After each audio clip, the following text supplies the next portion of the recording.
বাইরে তাড়া করতেছে।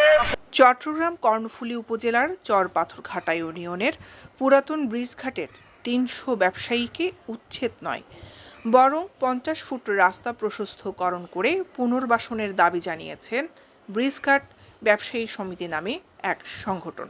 এই দাবি বাস্তবায়নে সংগঠনটি বুধবার ১৩ নভেম্বর সকালে চরপাথরঘাটায় মানববন্ধন করে দ্রুত চূড়ান্ত সিদ্ধান্ত নিয়ে বাস্তবায়নে চট্টগ্রাম উন্নয়ন কর্তৃপক্ষ সিডিএর প্রতি আহ্বান জানিয়েছে।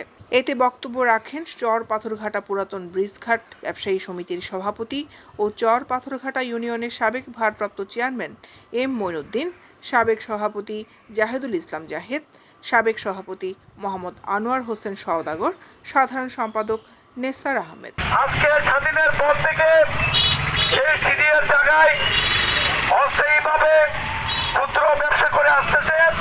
আমরা বৈধ ব্যবসা করতেছি, আমাদেরকে উচ্ছেদ করে আমরা কোথায় যাব? ছাত্রছাত্রী যাতায়াত করতে এবং বিভিন্ন ইন্ডাস্ট্রিয়ালি গাড়ি চলাচলের বিঘ্ন ঘটছে। দৈনিক আজাদী নিউজ ডেস্ক।